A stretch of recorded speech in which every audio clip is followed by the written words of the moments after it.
Ba ba ba ba ba ba ba da da da da da da da da da da ding da da da dee da da da da da da da ba da da da da da da da da da da da.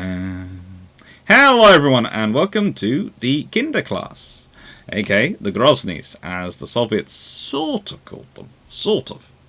Okay? Project 58 missile cruisers. And these are interesting ships. These are ships which cause all sorts of fun. They're called the Kynda class by NATO. And they are special ships. They are ships which are the first big ships built after Stalin dies. In fact, the specifications for this class are issued in 1956. And to give you an idea of what's going on in 1956 in the Soviet world, everything is in flux. Everything is in flux. It's one of those scenarios where you have got problems turning up no matter where you look if you're the Soviet Navy. You've got changes in administration, you've got changes in organization. At this point, you have the fall in January 1956 of Kuznetsov, and Kuznetsov has been this big figure. And if you're watching this Friday coming after this one's video where I talk about the Soviet Navy sort of in World War II and 1939 onwards, Kuznetsov is this massive figure, and he is replaced by another massive figure. He is replaced, because it's his second fall from grace, he was replaced by Yumyshev for about 4 years. And then he returned. And then he falls again.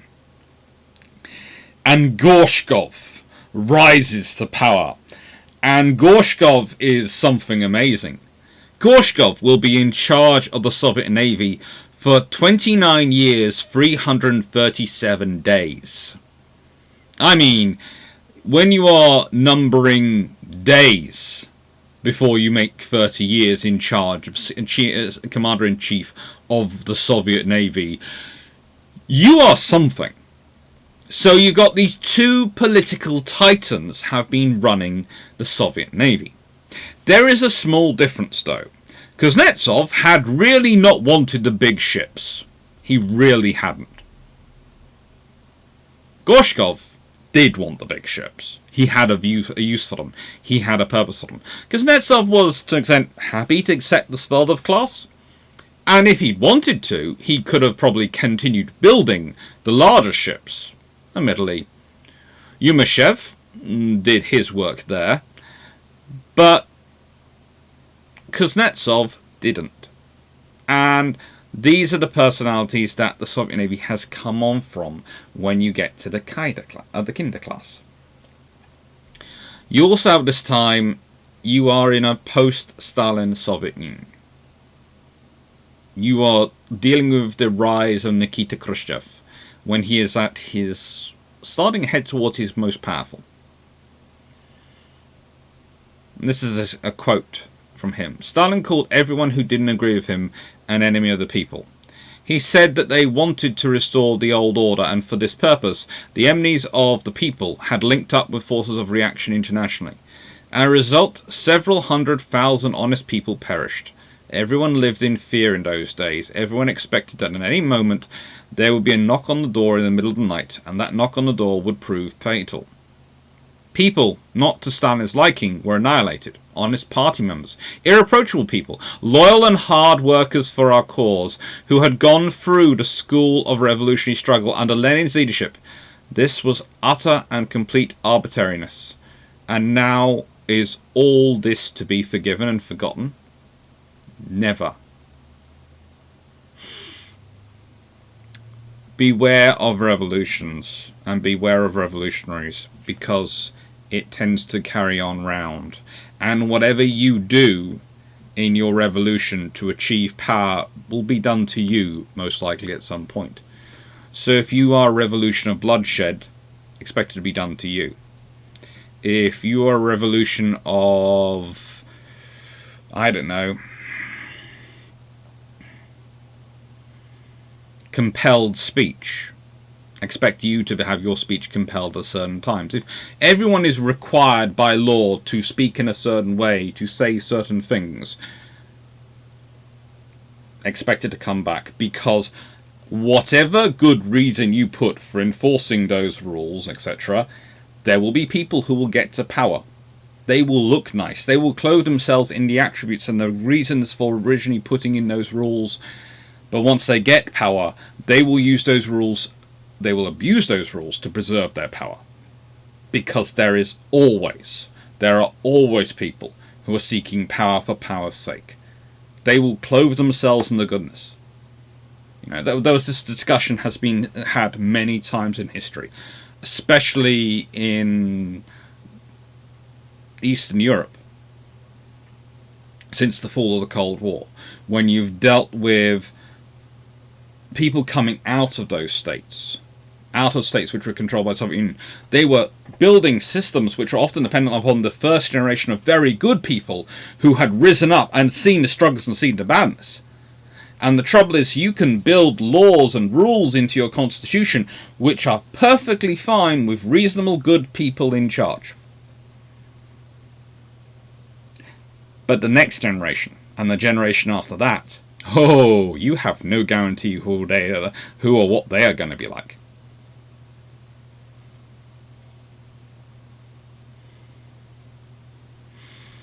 And to an extent, with Stalin's fall, the Soviet Union goes through its own version of this. They have periods of stagnation, of indoctrination, of trouble, and all sorts of strife. And you have these sort of statements from, Gorshkov that are coming out with him achieving power, him getting the status of Commander-in-Chief of Navy. He rises up thanks mostly to this. There are other officers, including some of the ships which this class are named for, are a way of him almost turning around to his officers going, ha ha. Because these admirals, these officers, are respected officers. They could have been, and probably should have been, getting the post rather than him. But Gorshkov achieved it. And he kept it. Whilst everyone else was falling away, whilst everyone else was getting eaten, Gorshkov managed to survive. Which says he's more than a little bit good at politics, and also means we should probably apply that to when we are reading his words, rather than taking them necessarily at face value. And it starts off with some other things which you will have heard a lot, and I quote from YouTube passages. I have the quote up here, and I hope you will enjoy it. It is quite natural that the USSR, while guided by a desire for world peace in order not to be taken unaware, was obliged to safeguard its own security. And thus the Soviet fleet was born. The vital need for such measures is discussed in this book on the basis of irrefutable facts of recent world events. Furthermore, the author gives a Soviet explanation for the sea power of the state, emphasizing its economic importance, as well as its military aspects. In the circumstances of today, convinced that this economic factor will remain firm and constant, the author believes that the seas and oceans must above all serve to raise standards of living and to consolidate amicable relations between nations. The military aspects of sea power is of but transitory importance, which will continue to decrease as world peace becomes more secure. We can always hope.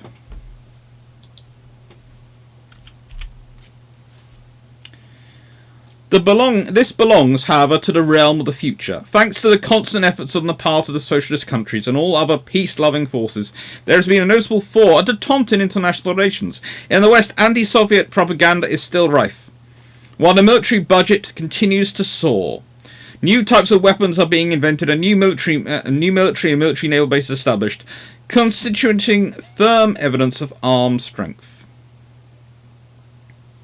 L.I. Brezhnev, the General Secretary of the Central Committee of the CPSU, Communist Party of the Soviet Union,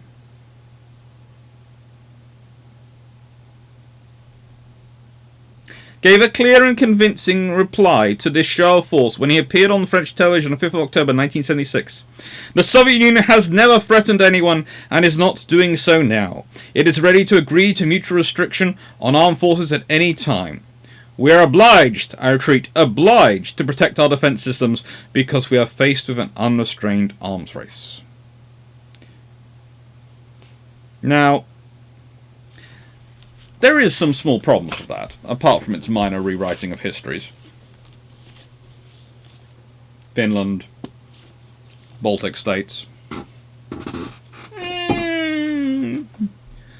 Poland, a few other countries which have been on the receiving end of the Soviet Union aggression, might well disagree with that. But the point is about this is, naval forces, naval diplomacy is all about impression. It's about presence. It's about image you wish to project. And Gorshkov talks peace, talks about, you know, the military is decreasing whilst the economic power is increasing. And throughout his structure of his essay, when he's talking about military stuff, he very rarely talks about the interaction between military and economic, i.e. surface trading, etc. Keeps emphasizing the importance of economic power at sea, of the criticalness of the economic power at sea, and the crucialness of that trade, yet doesn't talk about what might affect it in terms of a war.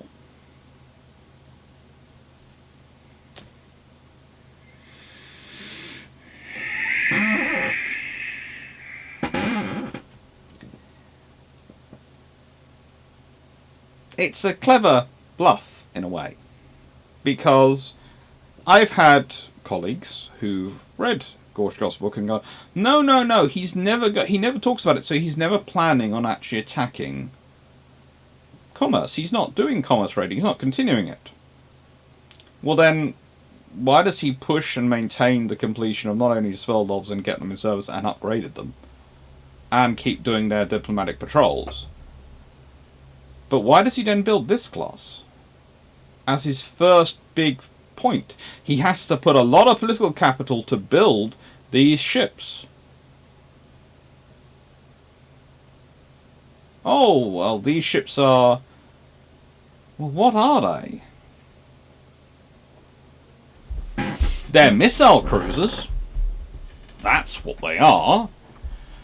But are they anti-aircraft missile cruisers? Well, they have one anti-aircraft missile system, but they have a lot more space devoted to anti-ship missiles. Okay. So they got 2 salvos worth of anti-ship missiles. 8 and 8. 2 quad launchers, 1 fore, 1 aft.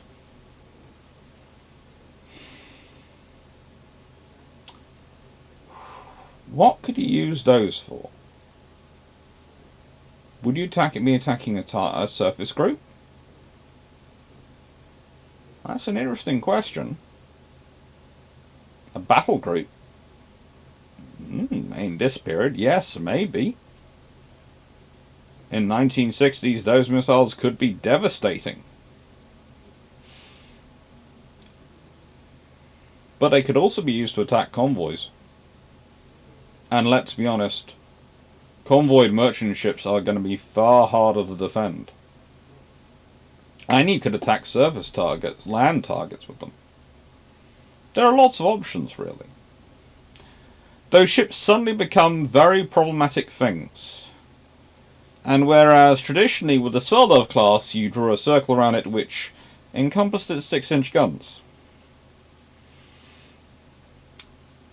With these, with the innocently named Shadok, SN3 Shadok by NATO, or P5 Pietorka by Russia, aka the Fiver, turbojet powered cruise missile, suddenly you have to draw a larger circle around them, because they have either 1,000 kilogram, that's a 1 ton high explosive, or a 200 to 350 kiloton nuclear warhead.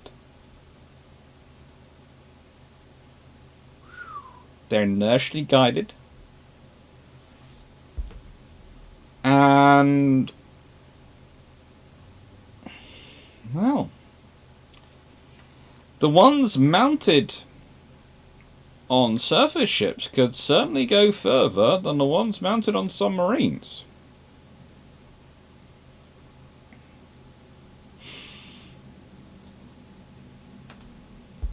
Model C, 750 kilometers.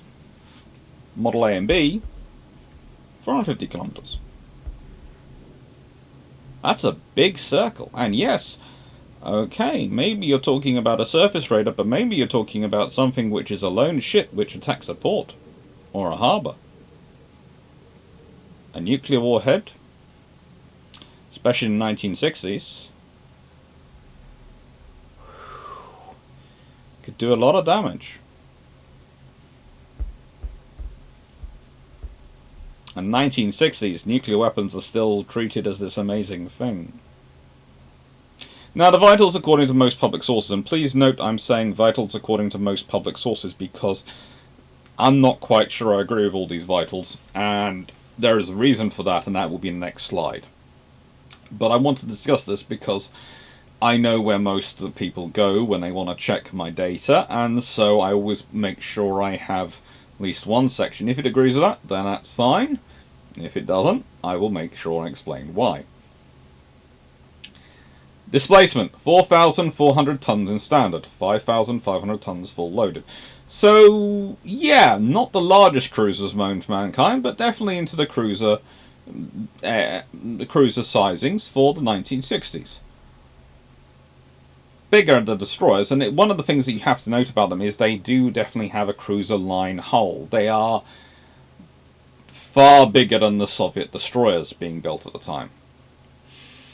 Length, roughly 141.9 meters, 0.7 meters, so yeah, quite big. Beam, 15.8 meters, draft, 5.3 meters.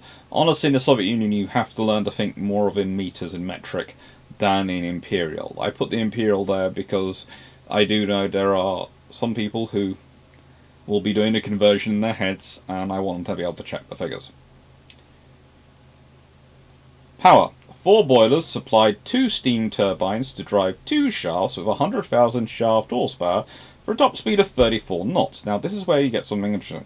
For a range of either 2,000 nautical miles at 34 knots, or a range of 7,000 nautical miles at 14.5 knots. Complement, roughly 390. Now, anti-surface missiles, the ASMs, 2 quadruple launchers, SN3B. Now, SN3Bs, these have a range of probably 450 kilometers. This is as they're originally designed. The length of an AB missile is 10.2 meters. The length of a Model C is 11.75 meters. Now, there is a debate on some of the ships of this class on whether or not they are upgraded to C, because they have the facilities to take the bigger one. But still, if we're drawing a 450 kilometer circle around the ship, that's a big one. Surface-to-air missiles, we have the SAN-1 Goa arm launcher with 16 missiles in the magazine, according to most sources. Again, we'll be getting onto a differential one in a shortly. And then we have 2 twin 76mm, 76mm for 30mm close-in weapon systems, CIWS. 2 twin 76mm are basically used as the main guns, but they're, broadly speaking, 2 twin 3 inches. They're kind of like what you get in the Tiger class. Anti-submarine weapon, 2 RBU, 6,000 launchers, 6 torpedoes in 2 triple 533mm launchers, and a helipad. They do not have a hangar. They just have a helipad. But let's look at this. This is Norman Palmer, and this all comes from the 5th edition, this book. And I'm going to expand this, and I'm going to read you what he says about them, because I think you're going to want to hear it. These were among the first of the modern Soviet warships resulting from the defense decisions made in the mid-1950s, after the death of Stalin. Additional ships of this design were probably planned, but cancelled, as was a larger Shadrock-armed missile cruiser. The Groznyy spent most of her career in the Black Sea, returning to the Baltic Fleet in 1982. In 1990 to 1991, all 4 ships were being prepared for scrapping. Classification: Soviet RKR type. The US Navy originally listed these ships and subsequent Soviet RKR BPK ships as guided missile frigates, DLG, until the 1975 reclassification of US frigates, DLG and DLGN, as destroyers or cruisers.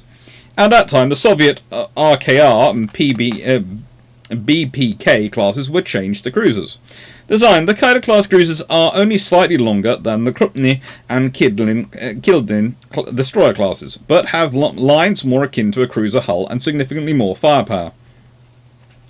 These ships introduced the imposing pyramid structure of the Soviet ships to support radar and electronic warfare antennas. They are the only ships with pyramids and twin funnels. No helicopter hangar or maintenance facilities are provided. Electronics: 2 pin-length net antennas for Shadok data links were apparently fitted in all except the Varag in the 1980s. Missiles: the large Shadok tubes are mounted in 4 tube banks forward and midships. The launchers swing outboard and elevate to fire. 8 reload missiles are in magazines in the superstructure behind their respective launchers. Reloading the Shadok tubes is a slow and awkward process. Modifications: the Groznyy was fitted with Gatling guns and Bass tilt radars in 1980, and the Varag was similarly modified in 1981. These ships were built with 2 Headnet A radars. Some ships were subsequently refitted with Headnet C. Names: 2 ships named after Soviet flag officers. The Golfko is named after Admiral A.G. Golfko, who commanded the Northern Fleet from 1940 to 46 and the Baltic Fleet from 1952 to 56. He was considered a leading candidate for head of the Navy when Admiral Gorshkov was appointed in 1956. Groznyy and Varag are traditional Russian warship names. The first means terrible and refers to Ivan the Terrible. The second is the shortened form of Varagian, or Norseman. Please note they did have a... on the next second page he does point out there is evidence that a super or enlarged Kynda design was planned to be fitted with a larger number of the SN-3 Shadrock missiles. There is no evidence that construction was begun before the ship fitted to the Cresta design, which of course will be in the next video. Now, these vessels are cool. They're interesting. But what are they really? Are they cruisers? Are they destroyers? All these things? Well, if you go back, they are cruisers. But they do change. And one of the interesting things I'd like to point out here is that the differences in in radar fits as they're going through. And the difference of radar fits means you have a difference in control fit and command and control for the missiles. Just changing the radar doesn't mean you just changed the radar. You then need to change the control systems, and that's going to have an impact on the performance of your missiles and the data you're giving them. Please note also, he reckons that they had 24 missiles for the SAN-1 anti-air launcher. As said earlier, the general one is 16. He agrees with the 8 plus 8 reloads for the Shadoks. 16 missiles total. Now, the 30mm, well, he had, and I have literally copied out word for word what he's written in the book, please note that. They're in Groznyy and Varag. RBU 6000 rocket launcher torpedoes. I'm fairly certain that might be a little bit of a misprint, but again, you can see the differences between the Groznyy and the Admiral Golfko in these pictures. These are other pictures of his. So, same class, but very different. Why? Because this class is a testbed class. In many ways, this is Gorshkov just testing out his ideas. He's testing out what he's going to build and how it's going to be built and what it's going to do. What can he build with the technology available? What can he get these ships to do? This is a huge, thick book of what he gets ships to do. And that's what it's for, basically to be read. But this is the beginning of it. This is the beginning of his period. This is the beginning of his nearly 30 years at the head of the Soviet Navy. This is him starting. And so here we have the class. Now, Groznyy is also known as fearsome. Admiral Firkin, Admiral Govko, of course.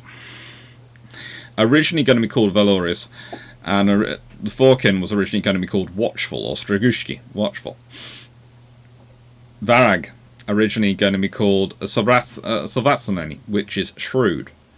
So it's kind of like if we consider the modern Type 31 class in the Royal Navy and their namings, it's kind of like that. They were being named Fearsome, Watchful, Valorous, and Shrewd. These are the names we want our Navy to live up to. They are laid down in 1960. Almost all of them, barring Varag, which are laid down in 61. They are launched in 61 for Groznyy and Admiral Firkin, 62 for Govko, and 63 for Varag. So there is a sort of pace change in that these two are quite quick in some regards. Especially Groznyy. It's completed in 62. This is really pushed on. But Firkin and Golko, both 64s. And Varag is 65. So it's a case of push this into service. Get this in as quickly as possible. And then it's a pace of, okay, right, we've built it. We know sort of what we're building. We're going to build something different, something else now. And again, there is a rather interesting point here. They are all built at the Zadnov yard in Leningrad. They are all built at the same yard. Known today as Sovrennaya Verf, this is still a major yard in Russia. It's part of the United Shipbuilding Corporation.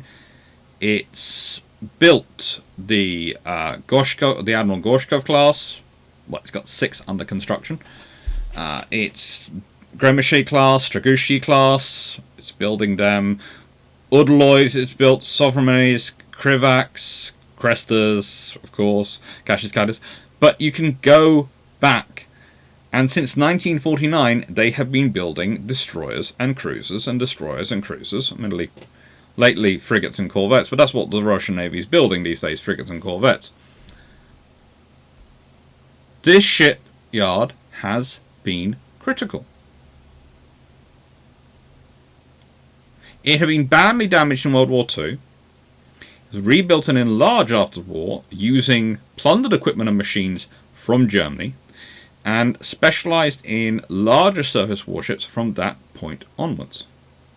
As of 1983, about 1/3 of its output is usually commercial ships.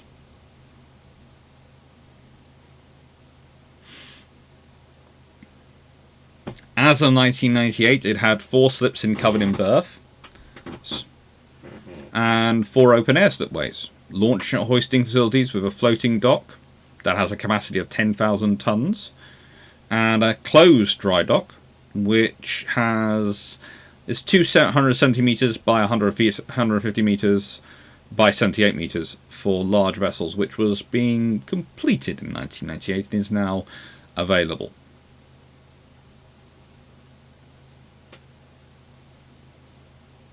It's a large shipyard. It was an important one in imperial times. It's an important one today. And these ships are built with captured German equipment. The Soviet Union is all about image. You have to remember, even in the period of stagnation and the stuff which comes after Stalin, they are still obsessed with image. I've been having this discussion in brew ships a couple of times on a few other things, in that what would the Soviet Union have done if they'd got hold of a Yamato? Well, if for some reason, if the nukes hadn't been able to be dropped, and there had been an invasion of the Japanese home islands, and the Soviets had managed to get hold of a Yamato class, which was in the partial stage of completion, they would have finished it off and they would have completed it to go around the world, because for the Soviet Union that would have been the case of, look, they captured Imperial battleships and used them for their navy. Now we captured the Japanese battleships. We restored the honor of Russia. We've captured one of their battleships and we use it for our navy now.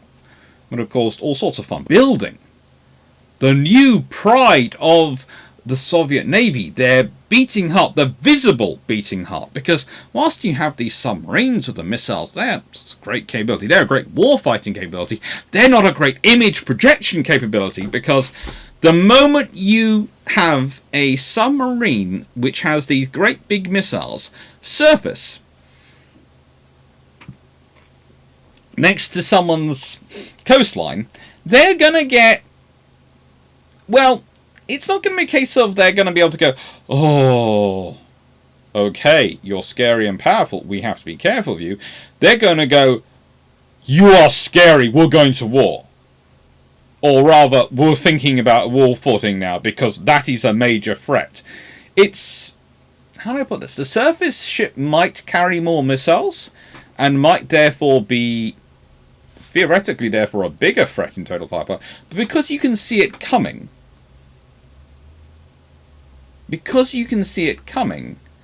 it's actually less scary in the diplomatic terms. It's more able to be persuasive. Naval Gorshkov. And doesn't this ship look persuasive? Doesn't this ship look like...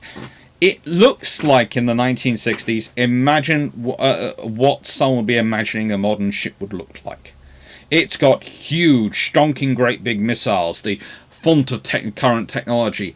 It's got surface-to-air missiles. It's got rocket launchers for anti-submarine warfare, and we all know from World War II and what it's like at the end that you need those forward-ahead firing anti-submarine warfare weapons to really engage submarines. It's got torpedoes. Oh, what's it going to use those for? Are they anti-ship or are they anti-submarine? Who knows? But they look so. They're torpedoes. We all know torpedoes are powerful. On the back, it has these guns. It has guns. It's festooned with guns.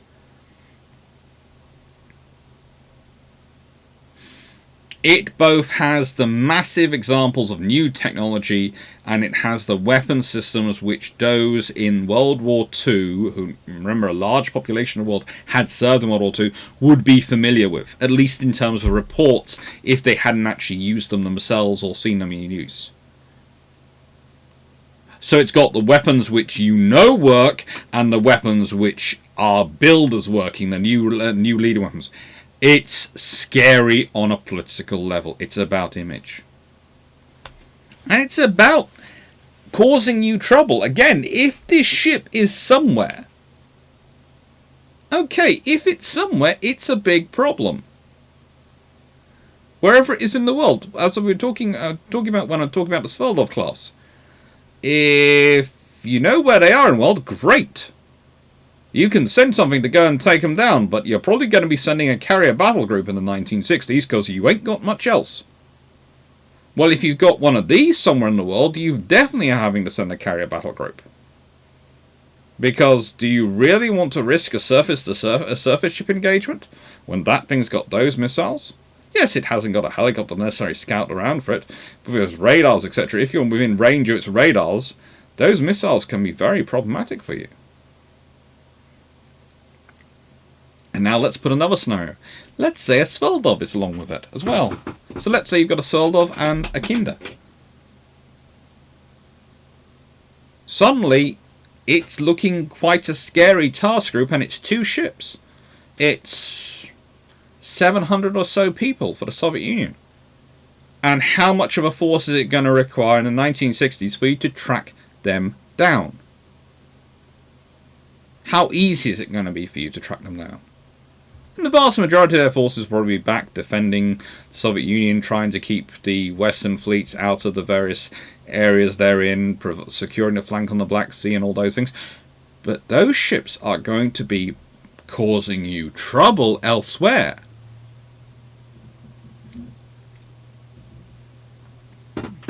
SA Freegoer. Now there are two variants of that. There's the V600 and the V601. And again, life gets interesting when you try and work out exactly which version is on which ship, because theoretically, again, they're all supposed to get the same version. Theoretically, again, they're all supposed to get the same version. However, there is a small problem with them all getting the same version. Just a tad problem with it. Nothing too terrible, but the fact is that this is already a conversion of a land-based missile. And there is the fact that the 601 is probably what they are doing. Because whilst they might say they're probably doing the 600, that is a range of only 15 kilometers and has 60 kilograms of high explosive as its basis. And the fact is that the M1 Volna, the SAN-1 of the Gohan, started in development in 1956. It's first mounted on the Kutlan class destroyer, and that vessel certainly does. Those class certainly does get a V600. However,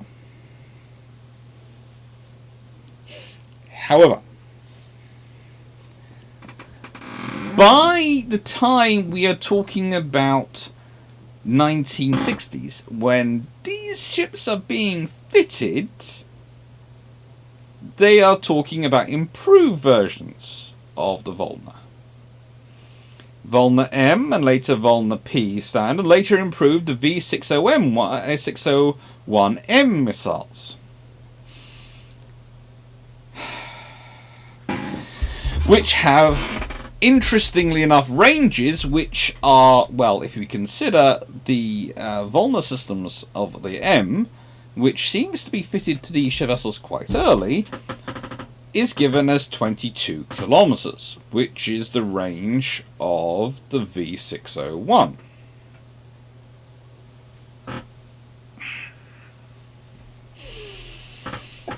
So, my strong suspicion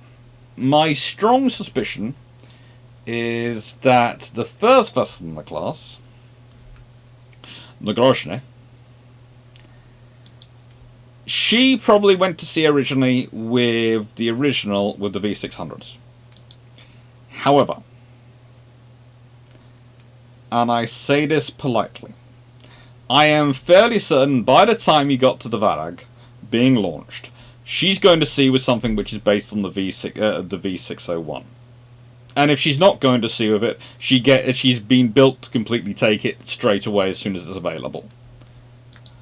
That would seem to me the likely scenario and the reality of this class. They are specialists, but they are specialists in causing trouble, and they're also testbeds in technological development. They are the Soviet Union developing itself. As we're going to see when we talk about the Cresta class, etc., that's them. We've developed an idea, we've worked out what we necessarily want, and we're now going to start putting it into service. And even that evolves, because you have the difference between the Cresta 1s and the Cresta 2s. Now, if we go back again, please do note, there is an interesting phrase used here in describing the engines. They are 4 turbo pressure type boilers.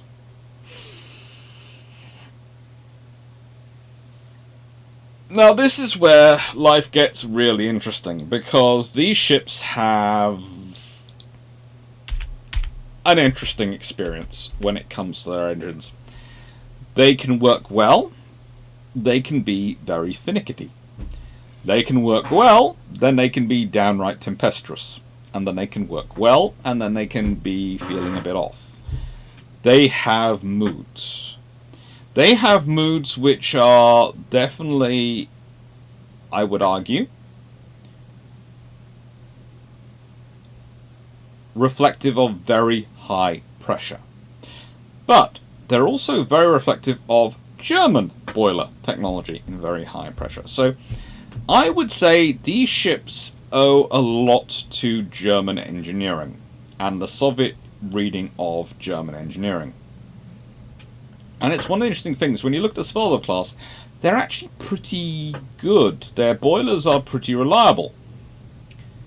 So, and when you look at then what happens with the Crestas, they seem to go back to the Svoldov design tree of boiler.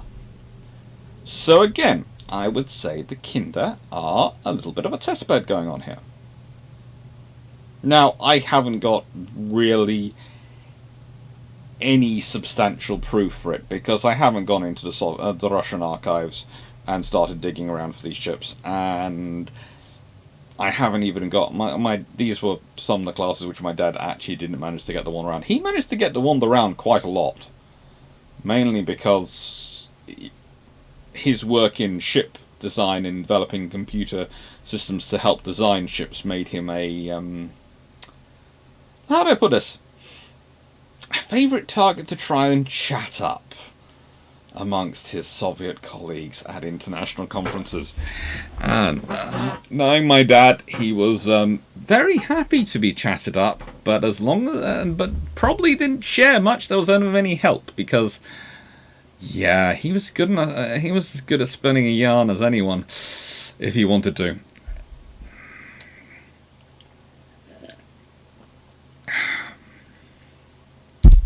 What can I say? He was a good son of Liverpool at that point. But it's an interesting class in terms of what they seem to be representing. They have this cut-down design, and they have the helipad on the stern, which is actually part of their construction. So the Soviets are already showing their thinking about helicopter operations in their design stages. And this class, again, they are from the 1950s. This is a 1950s design. Yes, it gets built in the 1960s, but again, politics. Gorshkov might come to power in 1956. He might have the status of being in position in 1956, but it takes him time and he moves slowly. He is not the type to rush in and start making enemies. No, he firms up his position. And by the time he starts building, he is in a firm position. So this fleet, the fleet from this point on, is really the product of Gorshkov. Whatever Gorshkov thinks is what gets done. People do not try and overrule Gorshkov. There are easier ways to get yourself lost of your position in the Soviet Union. You don't. I would argue a key person, and really key, for Khrushchev was Gorshkov. And it's interesting to note that Gorshkov is one of the people who survives Khrushchev's fall without any problems, any demurrament at all. He survives. And he then survives Khrushchev's successor's fall and rise of another one. He survives them all. Now, the RBU 6000 Smerch 2. This is an interesting system because the Soviets, and to an extent the Russians to this day, are still very much in love with this system. And it's incredibly basic, but I can understand why. It's very light, it's very simple, and yet we know it works. And as I've said in other videos, one of the things you find in naval history and development of navies is there is a strong element of conservatism. Not political conservatism, but conservatism in terms of what you decide to do. Because you have a problem. If you get things right, woohoo! But if you take a leap of faith, a complete leap of faith, and you get it wrong, and your nation ends up falling because of it, then that's all on you.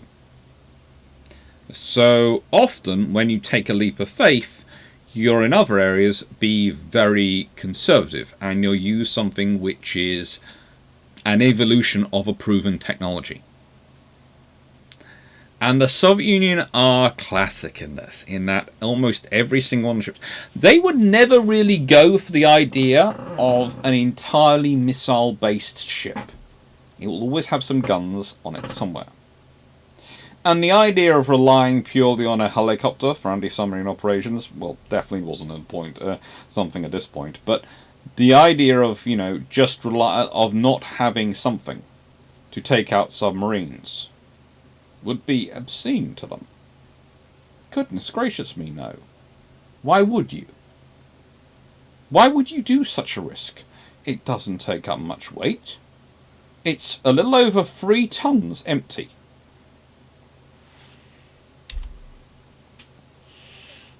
Add in the 12 rockets. Okay, each one's that adds another. Oof. Let's be really nice and say it's 4.5 tons all in for the launcher and a full salvo. On a ship which is several thousand tons, that's nothing. That is nothing. And, okay, yes, it works at comparatively, it's sort of not the longest of range things, but 5.5 kilometers, ballistic profile 1, 350 to 1700 meters, ballistic profile 2, 1500 to 5500 meters, that's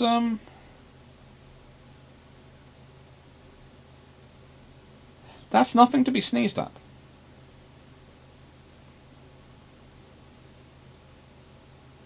And it has the chance of potentially, especially with a sink rate of 11.6 meters a second, which means theoretically to 500 meters, well, that's what? 43 seconds to get down?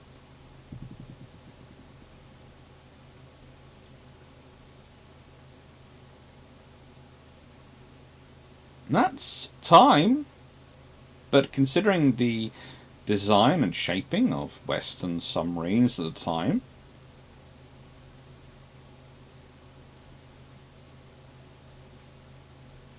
the point is, the system can look outdated. It can look, people can look and go, well, it's similar to the system of the Hedgehog, which the Royal Navy used in World War II, so surely that's out of date. But yeah, at the same time, there was the Limbo system still going around, and a few other systems like it being used, and yes, the Russian ships still to this day carry them. But again, they're based on a system which works. And if you're in a scenario, especially if you consider in the West, you're unlikely to have be shot for having made the wrong procurement decision. You might get fired, you might get taken to a parliamentary hearing and publicly flayed alive with vitriol and words, but you won't lose your life, whereas in the Soviet Union you would. So yes, it's a conservative one, but it's one that's very easy to defend and go, but it's based on a system which we knew worked. So who can really argue with that?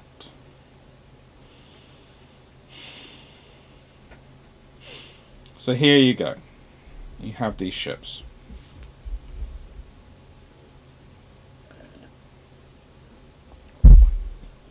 I think they're gorgeous. I like their lines.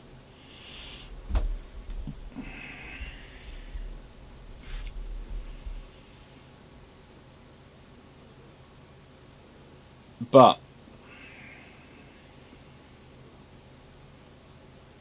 the thing I see more about them is the ideas that they encapsulate and bring into later Soviet ship design. It's rare you can have an individual class you can point to as Genesis. It's rare. I mean, look at the Royal Navy. In its entire history, we have perhaps one ship we can point to as a Genesis point. One ship. Dreadnought. The entire history of the Royal Navy. Everything else is evolutions and bits here, bits there, bringing together. Even Warrior is a classic example of all the bits being brought together. And even Dreadnought, if you've watched my videos on it, you'll know it's not quite as Genesis as it likes to make out. There are various Italian ships and other things being designed at the same time, and Japanese vessels, and more importantly, there are armoured cruisers which are being built in that layout to test out that layout.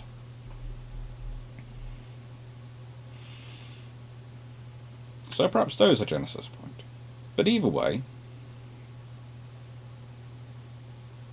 for the Soviet Union, you have the Kynda class. For the Soviet Navy, that becomes the blue water oceanic behemoth that Stalin had dreamed of, as its starting point in a ship which came after Stalin's demise and after Stalin's denouncement. Because the Soviet Union, despite it having outgrown its previous dictator,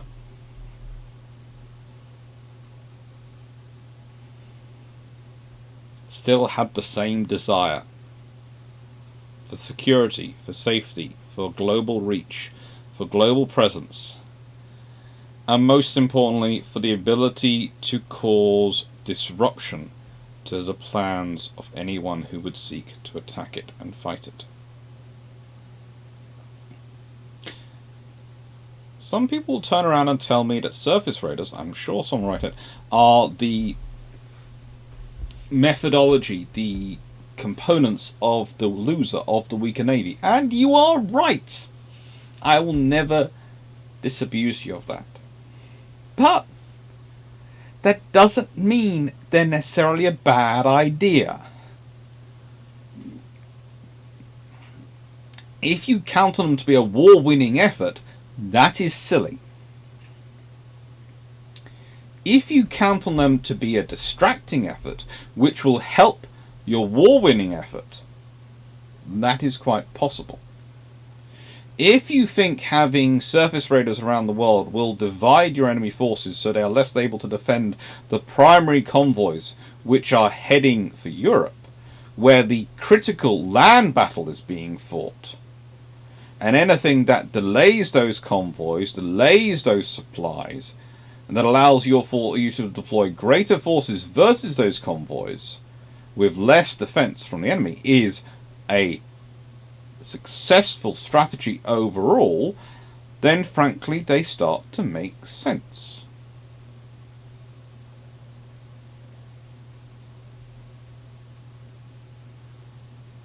The Soviet Union was not stupid. I know this is something I harp on about far too often, but it's something which crops up far too often in the views of people. And when I say people, I mean the discussions I see on social media. Presuming your opponent is stupid. It's kind of like presuming you yourself are stupid. You know your weaknesses, you know your strengths. Don't presume your enemy has no weaknesses, and don't presume that you don't know their strengths. The question is, do you know their weaknesses? And the question is really, do they understand yours? Soviet Union did understand the weakness of the Allied effort. The Allied effort was, the weakness was simple. It was very simple. It was disturbingly simple and very straightforward. Especially post-Suez Crisis, the largest, most powerful member of the alliance was the other side of the Atlantic Ocean. And there is no surprise that this class started being worked on after the Suez Crisis. Well, around the time of, and actually you get a bump and a change in direction after the Suez Crisis. This is about that metric. Where are the supplies coming from? Where are the resources to fight? Not day 1, day 2, day 3, day 4, day 5. Not even day 7 to 10. I'm talking about the resources to fight days 12 to 14. Days 14 to 28. You see, the Soviet Union always has reserves. The Soviet Union always has a depth of supplies of other vehicles and things they can drop. Yes, they are World War II vintage. Yes, their rifles are World War I vintage. But they are there. They're reserves. And they have far less care about chucking in people. Because, let's be honest, in democracy, those people can vote. In the Soviet Union, don't really get much choice of the matter. Especially as the people who are going to be pushing you off to war are doing that very quickly so that they don't have to go off to war.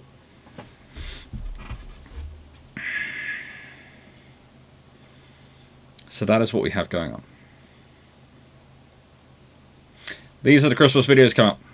I hope you're looking forward to them. I'm going to try and keep the videos between 50 and 75 minutes long for the recorded videos. So this one's going to finish now. Thank you very much for watching.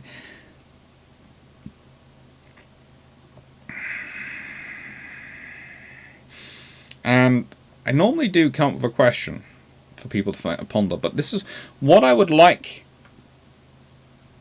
you to think about. And please do consider this when we're talking about the Soviet cruisers. Is if you had seen the Kynda class being built and you were in charge of, let's say, Britain, France, and it wasn't the post-Suez world where you have the limitations, but Suez crisis hadn't happened, you hadn't fallen from favor, you had to say, how would you respond? What would you respond with? What ships might you build? What might you do? In 1960, be interesting to hear. Thank you very much for watching. Take care, and have a nice evening.